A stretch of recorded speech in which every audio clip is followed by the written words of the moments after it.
E aí, vamos continuar então aqui a nossa revisão na Lei Complementar 214 da Reforma Tributária. A gente está no título 1, né, falando sobre as normas gerais do IBS e da CBS. E agora nós vamos começar a falar dos regimes de apuração.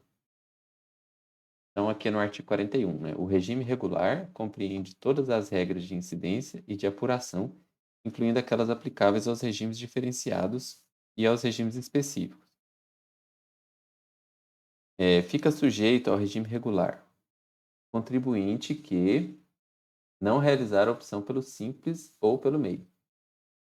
Então, aquele que não realizar a opção pelo simples ou pelo MEI, ele fica sujeito ao regime regular, né? Que compreende todas as regras de incidência e de apuração, incluindo aquelas aplicáveis aos regimes diferenciados e aos regimes específicos. Os optantes pelo simples e pelo MEI ficam sujeitos às regras dos regimes específicos, né? Do simples e do MEI. Os optantes pelo simples poderão exercer a opção de apurar e recolher o IBS e a CBS pelo regime regular. Então, eles têm a opção. Não é obrigatório, mas tem a opção. É vedado ao contribuinte do Simples retirar-se do regime regular caso tenha recebido ressarcimento de créditos desses tributos no ano calendário corrente ou anterior. Então, se ele recebeu ressarcimento, né, tem aquelas regrinhas lá de ressarcimento, de 30, 60, 180 dias, né, dependendo lá do se ele cumpriu lá as regras do artigo 40. Assim, tá? Então, se ele recebeu esse ressarcimento, ele de crédito, ele não pode retirar-se do regime regular, né, se ele recebeu no mesmo ano ou no ano anterior. Então, tem que esperar esse período aí para poder ele sair do regime regular e entrar no simples. Aplica-se a essa vedação, né, de se retirar do regime regular em relação às demais hipóteses em que a pessoa física, pessoa jurídica ou entidade sem personalidade jurídica exerça a opção facultativa ao regime regular. Então, peraí. Então, ele aplica-se essa vedação de retirar-se do regime regular se tiver recebido ressarcimento. Essa vedação ela se aplica em relação às demais hipóteses em que a pessoa exerça a opção facultativa ao regime regular. Agora eu revisei aqui, eu entendi direito essa parte. O que ela quer dizer é o seguinte, que essa regra, né, essa vedação de se retirar do regime regular se tiver recebido ressarcimento, ela vale não somente para o contribuinte do Simples, mas também para aqueles outros que são considerados como não contribuintes que podem fazer a opção pelo regime, né? Por exemplo, lá o nanoempreendedor, o produtor rural, consórcio, condomínio edilício, e aquelas situações lá, né? Se entrar no regime regular, para poder sair, não pode ter recebido ressarcimento no ano calendário ou no ano anterior. 42. A apuração do IBS-CBS consolidará as operações realizadas por todos os estabelecimentos do contribuinte. Então aqui, ó, a observação. Não precisa mais de controle individualizado por estabelecimento e uma guia separada para cada UF. Como é tudo centralizado no comitê gestor, então pode consolidar todas as operações de todos os estabelecimentos podem ser consolidadas, né? O pagamento e o pedido de ressarcimento serão centralizados em um único estabelecimento. A apuração consolidará todos os débitos e créditos do contribuinte no regime regular, inclusive regimes diferenciados e específicos. A apuração consolidará tudo. É isso, então vai ser consolidado ali, centralizado no. Não precisa ser estabelecimento por estabelecimento. O período de apuração será mensal. Então, mensalmente tem que ser apurado o IBS e a CBS. O regulamento estabelecerá o prazo para a conclusão da apuração, a data de vencimento dos tributos. Para cada período, o contribuinte deverá apurar separadamente o saldo do IBS e da CBS, que corresponderá à diferença entre os valores dos débitos e dos créditos, incluindo os créditos presumidos, acrescido do saldo a recuperar do período e dos períodos anteriores não utilizados. Então, ó, é o seguinte, a fórmula saldo do IBS é igual ao débito do período menos crédito do período mais créditos presumidos e os saldos a recuperar. Períodos ou períodos anteriores não utilizados. Observação: o cálculo é separado. Não se mistura IBS com CBS. Crédito de um não compensa com o outro. Então, é apurado o IBS e apurado separadamente a CBS. Não mistura um com o outro.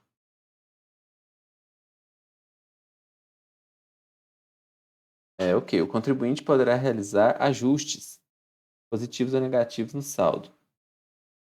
Tal. Inclui-se entre os ajustes o estorno de crédito apropriado em período de apuração anterior, aplicados aos acréscimos desde a data em que tiver ocorrido a apropriação indevida do crédito.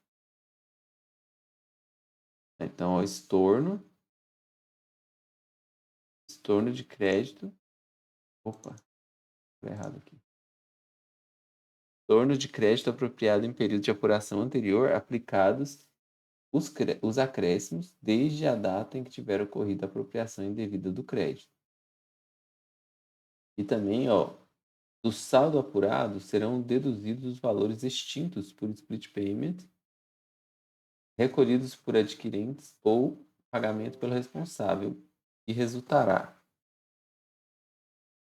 Quando positivo, saldo a recolher, quando negativo, saldo a recuperar para ressarcimento e compensação. Então, o split payment, recolhimento pelo adquirente, pagamento pelo responsável, isso não vai entrar no regime de compensações aqui de créditos e débitos, né? E já é pago lá no momento lá da operação.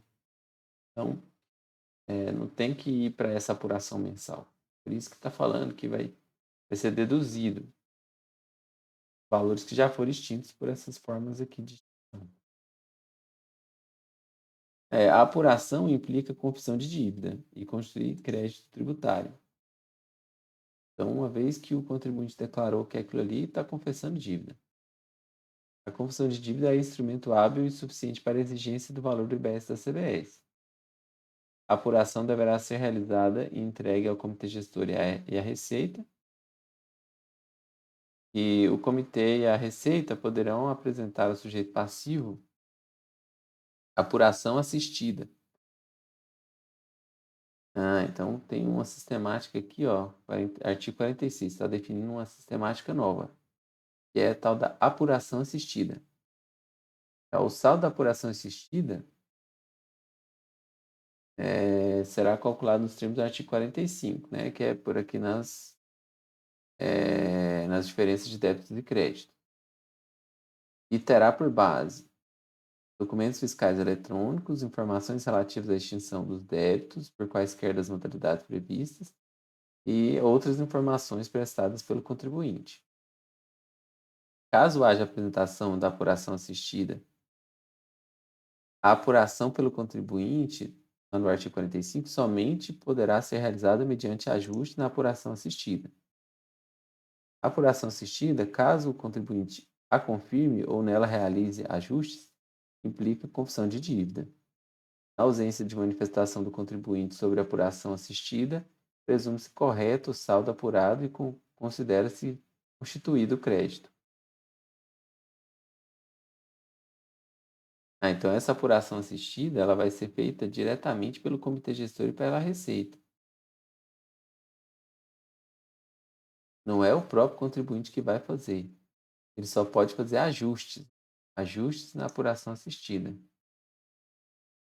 E se ele confirmar que ela está certa, ele está confessando a dívida.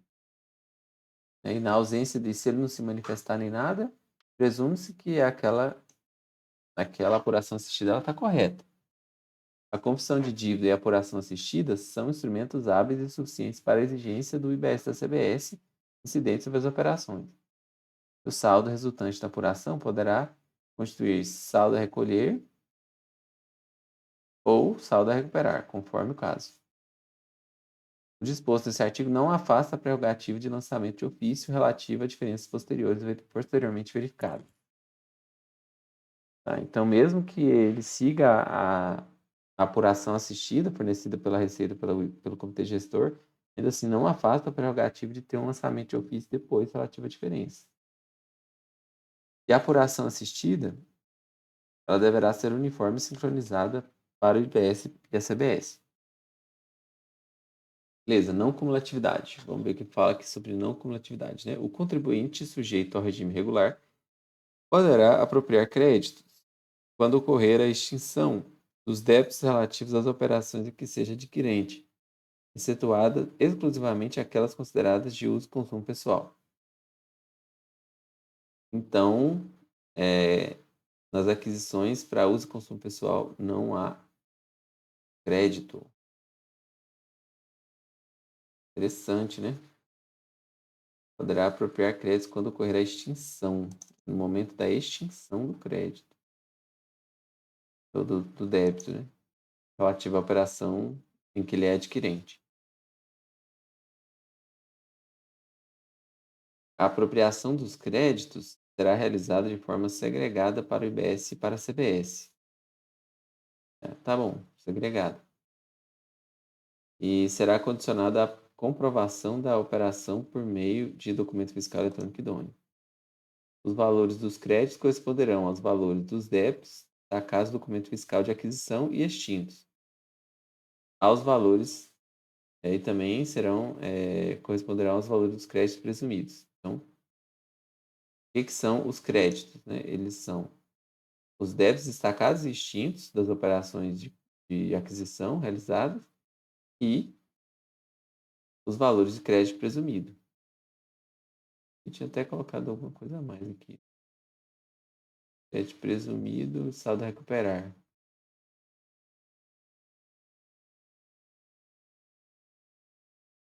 Ah, mas crédito mesmo é isso aqui, né? O que veio da aquisição e o que é crédito presumido. O disposto neste artigo aplica-se inclusive nas aquisições de bens e serviço fornecido por optante do Simples. Isso é o que está lá na Constituição, né? Se você adquiriu de quem é do Simples, você pode acreditar. Nas operações em que o contribuinte seja adquirente de combustíveis, fica dispensada a comprovação de extinção dos débitos para a apropriação dos créditos.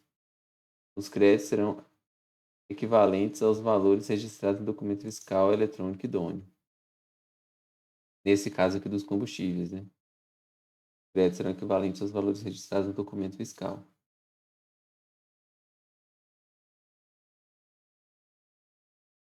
Parágrafo 6º. O adquirente deverá estornar o crédito. Então aqui já está começando a falar de estorno. Caso o bem adquirido venha a perecer, deteriorar-se ou ser objeto de roubo, furto ou extravio. Então, o bem desapareceu, né? Deteriorou, pereceu, foi roubado, furtado, extraviado. Aí eu tenho que estornar o crédito. Porque considera-se como se ele fosse utilizado, né? Uso e consumo. Ele não deu continuidade na cadeia, ele foi o final da cadeia. Então, ele tem que... Não pode se acreditar, porque a cadeia não vai continuar. No caso de roubo ou furto de bem do ativo imobilizado, o estorno será feito proporcionalmente ao prazo de vida útil e às taxas de depreciação. Tá? Se for ativo imobilizado, vai ter que usar essa proporção aqui, né, com relação à vida útil, ou roubado também ou furtado. A devolução e no cancelamento por adquirente não contribuinte do regime regular, fornecedor sujeito ao regime regular poderá apropriar créditos com base nos valores de débitos incidentes nas operações do... Peraí. Devolução e cancelamento. Tá. Na devolução e no cancelamento. Por adquirente não contribuinte. O fornecedor sujeito ao regime regular poderá apropriar créditos com base nos valores dos débitos incidentes na operação devolvida ou cancelada.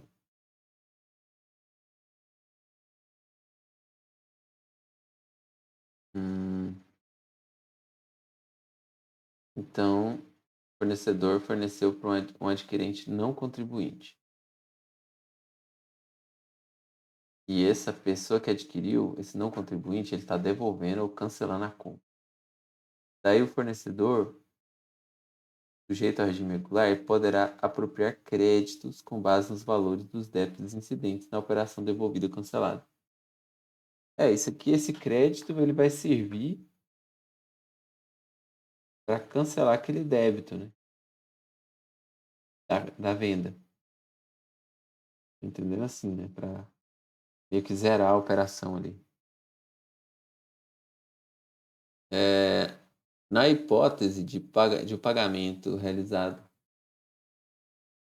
na hipótese de o pagamento ser realizado por meio do simples, quando não for exercida a opção do regime vincular, não será permitida a apropriação de crédito. É a mesma coisa lá da Constituição, né? Quem não é do simples comprou de quem é simples, pode creditar. E quem é do simples comprou de quem quer que seja, não pode se creditar.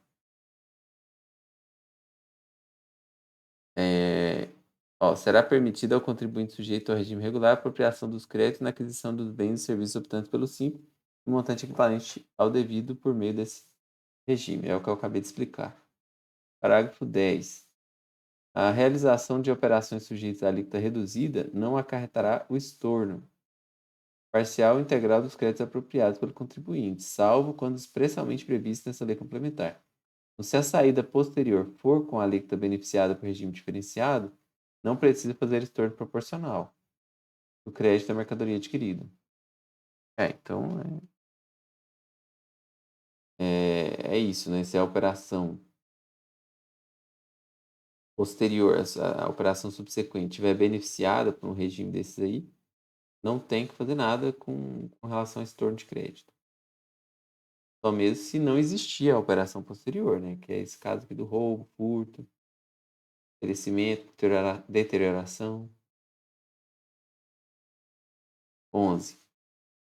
Contribuinte no regime regular poderá acreditar-se os valores dos débitos extintos relativos ao fornecimento, não pago por adquirente que tenha a falência decretada. Peraí. Contribuinte no regime regular, ele pode se creditar dos valores dos débitos extintos relativos ao fornecimento, não pagos por adquirente que tenha a falência decretada. Então você foi lá e você vendeu para alguém que está falido, e esse falido não te pagou. Então você vai se creditar, anular aquele imposto. Porque aquele falido não vai dar continuidade, é isso? Vamos ver, desde que a aquisição não tenha permitido a apropriação de crédito pelo adquirente, a operação tenha sido registrada na contabilidade do contribuinte desde o período de apuração em que ocorreu o fatiador, e o pagamento dos credores do adquirente falido tenha sido encerrado de forma definitiva, o processo de falência foi concluído. Então, vendeu o falido não vai te pagar, a lei está te dando um benefício aqui que você poder se creditar. Dos débitos extintos relativos aos fornecimentos que foram feitos e não pagos. Ficará dispensado, artigo 48, ficará dispensado o requisito de extinção dos débitos para fins de apropriação dos créditos, exclusivamente se não houver sido implementada nenhuma das seguintes modalidades de extinção. Não houver split payment ou recolhimento pelo adquirente. Então, se não for nenhuma dessas aqui, não preciso dispensado o requisito de extinção dos débitos. Na hipótese. Peraí, vamos ter um mapa mental. Na hipótese de ser dispensada a extinção, a apropriação dos créditos ficará condicionada ao destaque dos valores corretos no documento fiscal eletrônico relativo à aquisição. Só pode creditar se o tributo foi extinto, exceto se não realizar split payment, recolhimento pelo adquirente. O que torna isso aqui complicado de entender é o não, né? Não houver sido implementada nenhuma. Não. Isso aqui que torna complicado. Vou dar uma olhadinha na explicação ali e eu volto. Então, tentei dar uma revisada, não ficou exatamente claro, mas eu entendi o seguinte: nessas duas hipóteses aqui, necessariamente, que é o split payment e o recolhimento pelo adquirente, necessariamente eu preciso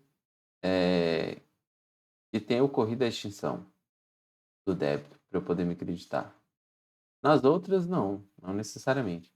Da forma como ele escreve aqui, dá a impressão que se eu tiver implementado alguma dessas modalidades, aí mesmo as outras eu vou ter que esperar, vou ter que ter o requisito da extinção. Ele fala, ó, exclusivamente se não houver sido implementada nenhuma das seguintes modalidades de extinção. Ou seja, se eu não mexo com o split payment nem com o recolhimento adquirente, aí eu não preciso esperar a extinção. Mas se eu trabalho com essas duas formas aqui, aí preciso esperar a extinção.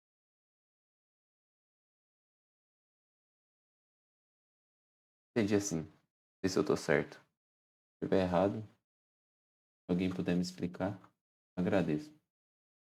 Artigo 49.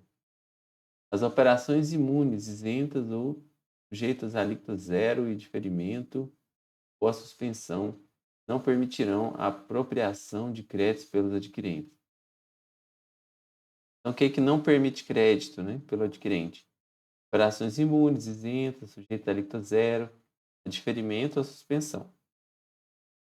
Não impede a apropriação dos créditos presumidos.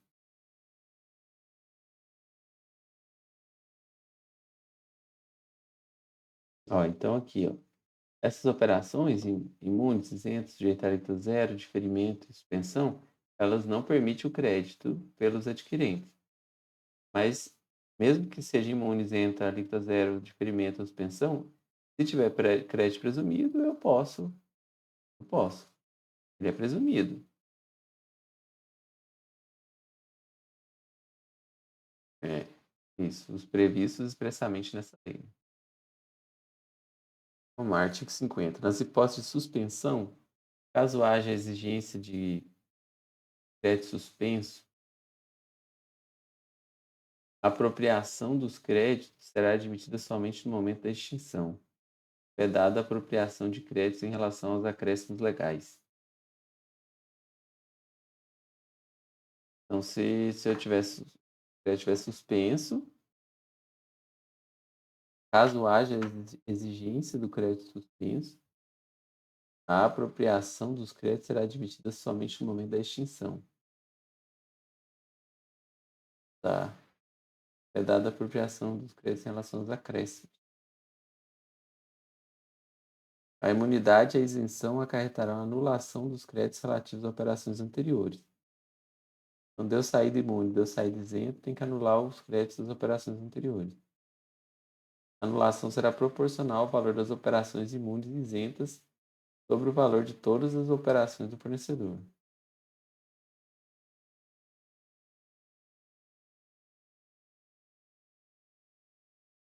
O disposto não se aplica às.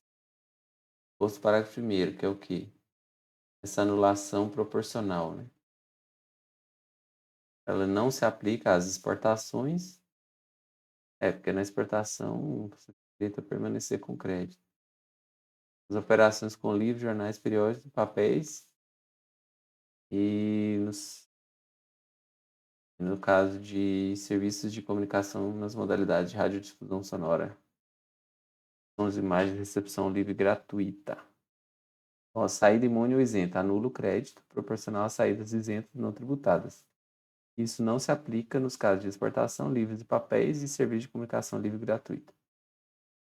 A fórmula para anulação proporcional dos créditos. Percentual de anulação vai corresponder ao valor das vendas imunes isentas dividido pelo valor total das vendas no período vezes 100.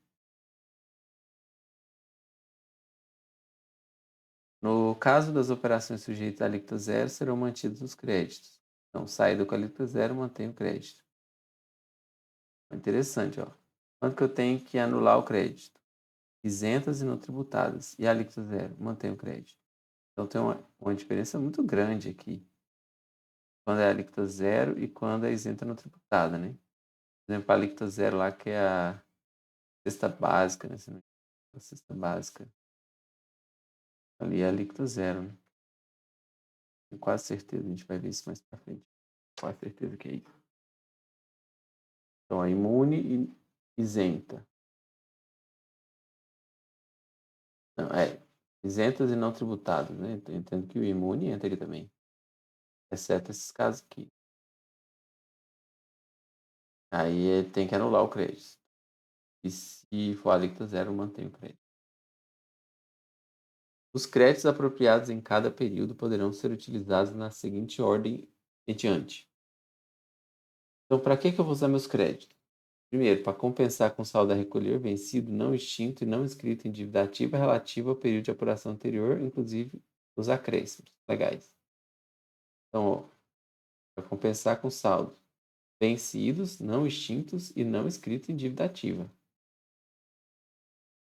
Segunda opção para usar o meu crédito: compensação com débitos decorrentes de fatos geradores do mesmo período de apuração, observada a ordem cronológica. Ok, então aqui o primeiro caso é vencidos, o segundo é do mesmo período. No terceiro caso, compensação respectivamente com os débitos decorrentes dos fatos geradores de período de apuração subsequente. Então, posso guardar aquele crédito ali para compensar de forma subsequente. Alternativamente ao disposto no inciso 3, que é para você guardar para compensar depois, é solicitar o ressarcimento, né? Naquelas condições lá que a gente já viu. Os créditos serão apropriados e compensados ou ressarcidos pelo seu valor nominal, vedadas correções ou atualizações monetárias. O crédito é aquele valor nominal lá e pronto. Não vai incidir juros. Então, ordem para compensação. Primeiro, débitos vencidos e não inscritos em dívida ativa. Depois, débitos do mesmo período de apuração. Depois, compensação com débitos de períodos futuros. É interessante que os vencidos isso. Os vencidos não inscritos em dívida ativa têm prioridade sobre os débitos do mesmo período. Para você não ficar acumulando aqueles débitos antigos, não. Usa primeiro o crédito para acabar com ele. É a questão lá da ordem cronológica, né? Ordem cronológica. A gente viu lá quando estava falando da extinção. Artigo 54. O direito de utilização dos créditos extinguir-se-á após o prazo de 5 anos, constado o primeiro dia do exercício do período subsequente ao de apuração. Passou 5 anos, não usou, dançou, perdeu o crédito. Uma milha, dançou. É vedada a transferência para outra pessoa ou entidade, né? O crédito é vedado. Na hipótese de fusão, cisão e incorporação, os créditos ainda não utilizados poderão ser transferidos, ficando preservada a data original da apropriação. Você não pode transferir o seu crédito para outra pessoa jurídica. Mas você, no caso de fazer uma cisão, fusão, incorporação, aí você pode passar assim, esse crédito aí. Beleza, próxima seção aqui dos bens e serviços de uso comum, ou de uso ou consumo pessoal. Os bens de uso ou consumo pessoal não geram créditos. Mais importante é lembrar disso. Uso e consumo pessoal não gera crédito. Então, o que se considera como bem de uso e consumo pessoal? Seguintes bens e serviços: joias, pedras, metais preciosos, obras de arte e antiguidades de valor histórico ou arqueológico, bebidas alcoólicas, derivados de tabaco, armas e munições, bens e serviços recreativos, esportivos e estéticos. Então, esse conjunto de bens aqui, joias, obras de arte, bebidas, tabaco, armas, essas coisas, elas são consideradas de uso e consumo pessoal e não geram crédito. Bens e serviços adquiridos ou produzidos pelo contribuinte e fornecidos de forma não onerosa ou a valor inferior de mercado para. Então, são considerados bens de uso e consumo pessoal, né? Os bens e serviços adquiridos ou produzidos pelo contribuinte e fornecidos de forma não onerosa ou a valor inferior de mercado para o próprio contribuinte, quando este for pessoa física, pessoas físicas que sejam sócios, acionistas, administradores, membros do conselho, empregados dos contribuintes e cônjuges, companheiros, parentes, consanguíneos até o terceiro grau. Então, se a empresa lá adquiriu bens ou produziu e passou isso, né, para o próprio sócio, parente dele, para o empregado dele, aí por um valor inferior de mercado ou sem ônus nenhum, Aí considero que isso é de uso e consumo pessoal.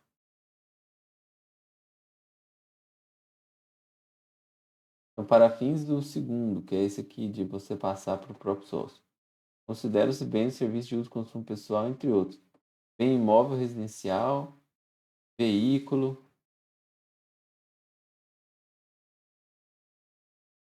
Então, o imóvel da empresa, o veículo da empresa, passou isso para o sócio, para o cônjuge, é considerado como um bem de uso e consumo. Não gera crédito. No caso de sociedade que tenha como atividade principal a gestão de bens das pessoas físicas e dos ativos financeiros dessas pessoas físicas, o tal dos family office, os bens e serviços relacionados à gestão serão considerados de uso e consumo pessoal.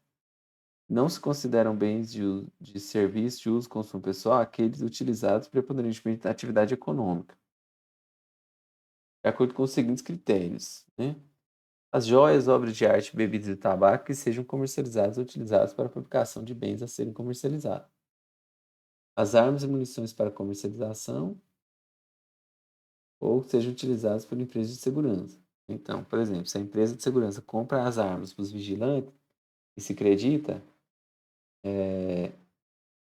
ela pode se acreditar. Agora, se ela compra as armas para uso e consumo pessoal dos sócios, ela não pode acreditar. Bens recreativos, esportivos, estéticos para comercialização ou sejam utilizados exclusivamente em estabelecimento físico pelos seus clientes, né? Por exemplo, a academia compra equipamentos, ela pode se acreditar.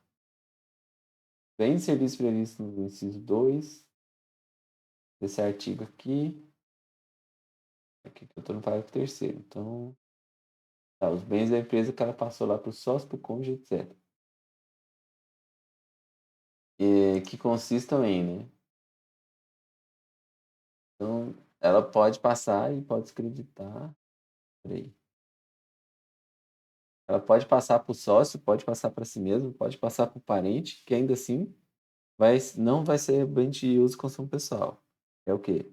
Uniforme, fardamentos, equipamentos de proteção individual, alimentação e bebida não alcoólica disponibilizada no estabelecimento da empresa do contribuinte, serviço de saúde, serviço de creche, serviço de plano de assistência à saúde, benefícios educacionais.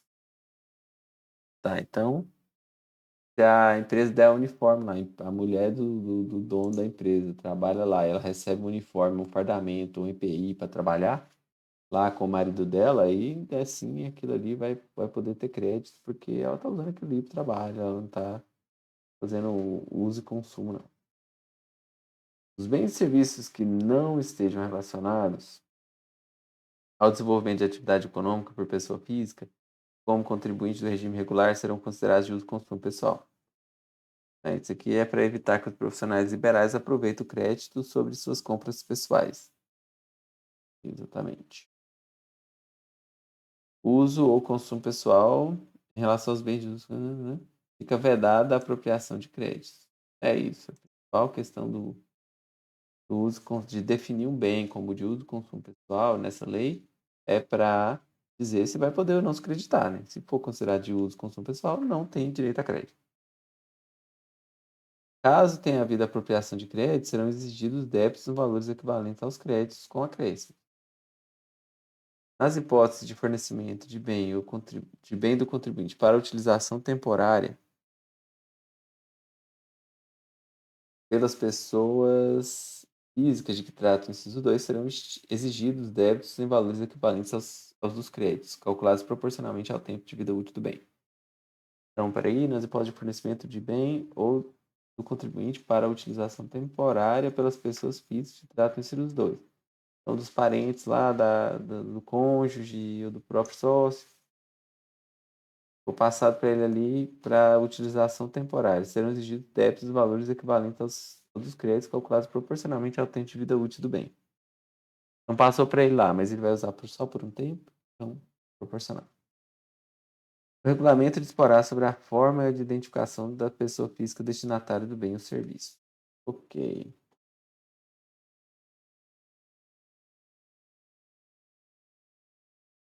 Beleza, então vamos seguir aqui. Agora a gente já mudou de capítulo, né? que é o capítulo 3. Agora a gente vai falar da operacionalização do IBS e da CBS. Vamos lá, disposições gerais. O comitê e a Receita atuarão de forma conjunta para implementar as soluções integradas para a administração do IBS e da CBS. O contribuinte acessará as informações da apuração e do pagamento em plataforma eletrônica unificada. Então, vai ter uma plataforma eletrônica unificada, né? E o contribuinte vai acessar suas informações dos dois tributos nessa mesma plataforma. Gestão compartilhada, né? Do comitê e da Receita. A plataforma disponibilizará canal de atendimento ao contribuinte para resolução de problemas. O comitê e a Receita poderão manter seus próprios sistemas para a administração do IBS e da CBS. Cadastro, seção 2, do cadastro com identificação única. Então vamos lá, 59. Cadastro. As pessoas, FIIs jurídicas e as entidades sem personalidade jurídica sujeitas ao IBS e à CBS são obrigadas a se registrar em cadastro com identificação única. Então, todo mundo aí sujeito aos tributos está obrigado ao cadastro. Considere-se os seguintes cadastros administrados pela Receita: CPF, CNPJ e o CIB, né, que é o de imóveis. As informações cadastrais terão integração, sincronização, cooperação e compartilhamento obrigatório e tempestivo em ambiente entre as administrações tributárias. Então, essas informações cadastrais serão integradas, tal, todo um cadastro meio que único, né? Com tudo integrado ali, com cooperação, né? Um ambiente nacional de dados. O ambiente terá gestão compartilhada por meio do Comitê para a Gestão da Rede Nacional para Simplificação do Registro e da Legalização de Empresas e Negócios. Seja assim. Caramba, que nome gigante. Então, esse ambiente nacional de dados aí terá gestão compartilhada por meio desse comitê maluco aqui. É o nome do comitê. Comitê para a Gestão da Rede Nacional para Simplificação do Registro e da Legalização de Empresas e Negócios. Seja assim. Pô, tinha que ter um comitê para a simplificação do nome do comitê. Gestão da Rede Nacional para a Simplificação do Registro e da Legalização de Empresas e Negócios. Seja assim. Seja assim, quer dizer, Comitê para a Simplificação. Vou lembrar assim, só o Comitê de Simplificação. O ambiente nacional terá a gestão do Comitê de Simplificação. Comitê para a Simplificação. As administrações tributárias poderão tratar dados complementares e atributos específicos para a gestão fiscal do IBS e CBS. Então, federal, municipal, lá, cada um poderá tratar dados complementares e atributos específicos da gestão de seus próprios tributos. O domicílio tributário eletrônico será unificado e obrigatório para todas as entidades sujeitas à inscrição do CNPJ. Então, vamos falar sobre o DFE, Documento Fiscal Eletrônico. Que foi DTE, né? Domicílio Tributário Eletrônico. É por onde o contribuinte recebe as comunicações, lá, as intimações, tal. Aqui a gente já vai falar de documento fiscal, né? Então, vamos falar sobre documento fiscal eletrônico. O sujeito passivo deve emitir documento fiscal eletrônico. As informações prestadas possuem caráter declaratório e constituem confissão do valor devido. A obrigação de emissão de documentos aplica, inclusive, né, a quem foi imune, isento, tiver alíquota zero, suspensão, a transferência de bens entre estabelecimentos pertencentes ao mesmo contribuinte e outras hipóteses previstas no regulamento. Então, o DTE, não, DTE não, velho. Documento Fiscal Eletrônico, DFE. Obrigatório, inclusive. Se a pessoa for imune, isenta, alíquota zero, suspensão, transferência do mesmo contribuinte e outras hipóteses do regulamento. O Comitê Gestor e as administrações tributárias observarão a forma, o conteúdo e os prazos previstos em ato conjunto do Comitê Gestor do IBS e da Receita.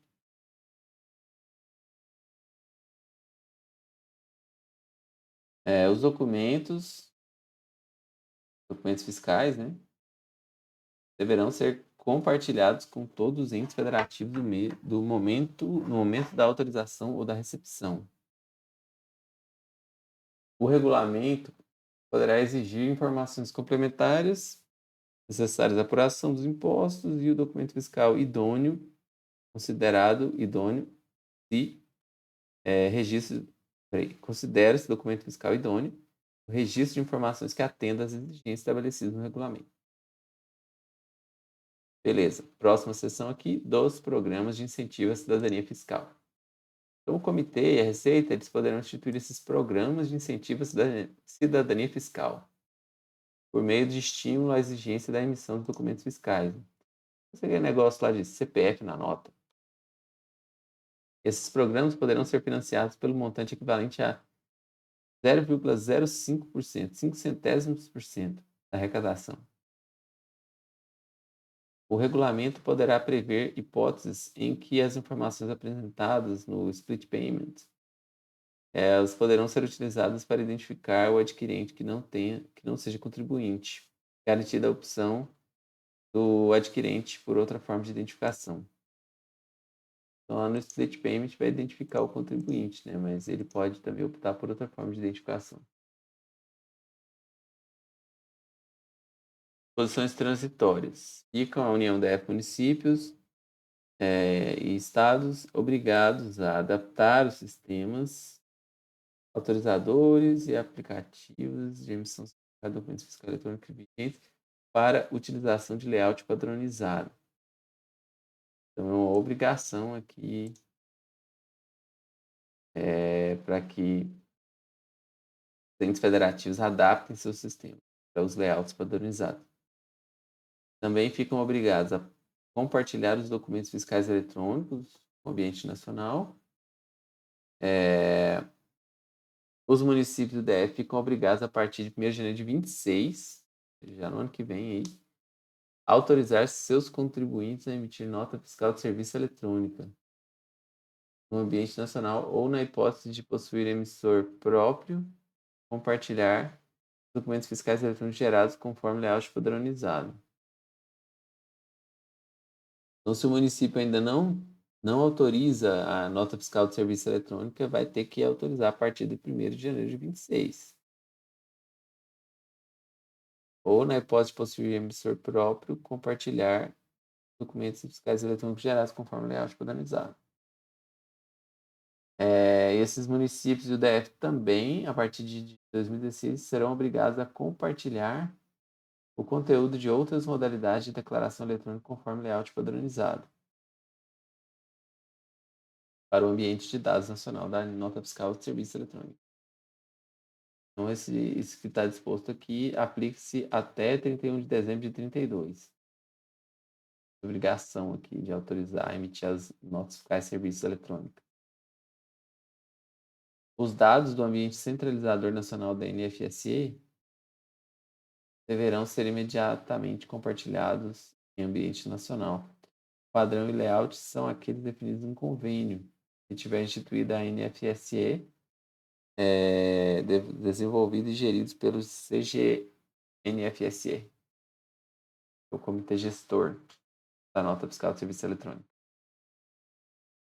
Parágrafo 5º. O ambiente de dados nacional da Nota Fiscal de Serviço Eletrônica é o repositório para que assegure a integridade e disponibilidade das informações. O Comitê e a Receita poderão definir soluções alternativas à plataforma NFSE e o não atendimento ao disposto implicará a suspensão temporária das transferências voluntárias. É isso. Próximo capítulo aqui a gente vai ver as importações, como que é o IBS e a CBS nas importações.